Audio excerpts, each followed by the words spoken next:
Okay, now we're going to set up an edge to edge in here. You want to make sure that you're on the File and not the Area tab now. So change to File and Design. I'm going to open a design. I'm going to do something from my C drive. That's really a good starting spot. The Pro-stitcher Lite comes with a number of continuous blocks, and it probably looks like this when you first loaded up. Designs from your C drive, designs, the P1 designs, and then blocks, and then you continuous line.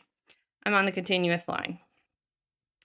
Again, a lot of them, quite a few come with the machine itself. For my purpose, I'm going to pick a pretty simple one, but we'll scroll a little bit. All of these you can find at prostitcher.com. You can know what you're going to get to come with the machine right out of the gate. This is for a little baby quilt. I think I'll do something like this, rolling along. So I'm going to select it. I can see down here that that's the one I have selected, and I'm going to open. Kind of opened in the middle of my space here. Now I like to go ahead and go right to repeat. I'm on basic to begin with and hit the little fill button, and it's going to fill as many as it can, but staying in the line left to right. Now, if I zoom in here, it's a little bit, oops, too far. Hit that home button, stretch it. We can see that my space is pretty far apart vertically. So I'm going to go over here to the repeat basic. I changed from the horizontal back to the vertical. And I want to shrink the gap. And as I shrink the gap, it's getting closer together. If I wanted it further apart, I would plus it and make the gap further apart. That looks pretty good to me.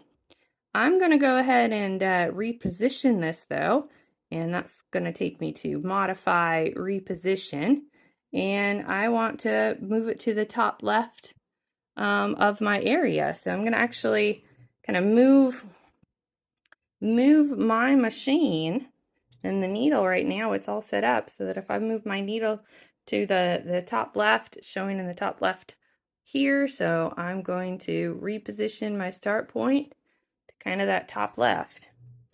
Just move the machine back closer to us. Doesn't move it again then. I just clicked it the one time and it moved it. That way then I can kind of see, well, if I go back to the repeat, do I want to, whoops, modify and go back to the repeat. Here we go. Go back to the repeat and make sure I get to the repeat basic over here.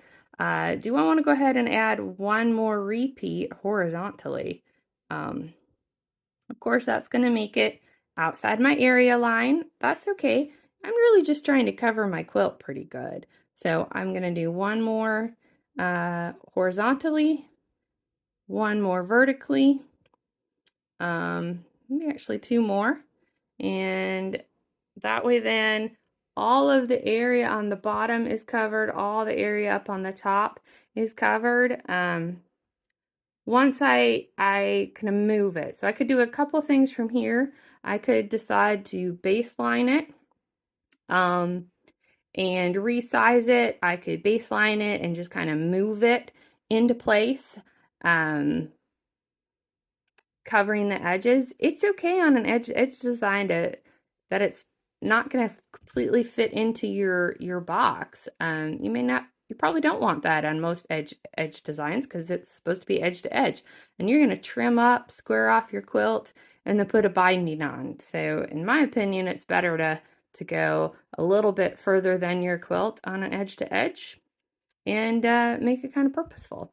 So for my purpose, I'm going to go ahead and baseline. Now that means that now when I select it and I move it, it's all together. It's all kind of as one piece now. So I like to use my finger and just kind of move it. You could also select it and go to your modify, reposition, and use your little nudge buttons to move it left and right and down and whatnot. So for my purpose, I want it pretty close to where the edge was already, or where my quilt was. not too much off the edge. I don't mind it being a little bit, but I don't want it too much. So to me, that looks pretty good with that pink edge box. I'm going to go ahead and crop, and I'm going to crop the outside. Really don't care about that doing the edges. It does mean it's going to do some jumps. If I go ahead and put edges on, that it'll close those edges. For my purpose, that means I just think about that in the quilt, and if I do the edges, less jumps. I'm going to cut the edge off anyways, or cover it with binding, of course. Why would I just not do that and save myself the headache of that many jumps and that many strings hanging out? So I hit edges outside. I'm going to baseline again. And now at this point, I actually really could clear the area and go to area clear. It's one less thing on the screen to kind of deal with. What I might do is kind of judge where my quilt is compared to where it is on the screen, and just make sure that's kind of where I'd want to start. And for my purpose, it actually looks like I'll probably I'll do that first couple rows, and then maybe I can do the 2 rows first before I start. But if I hadn't, I'd go ahead and baste it on down, and I'm ready to stitch.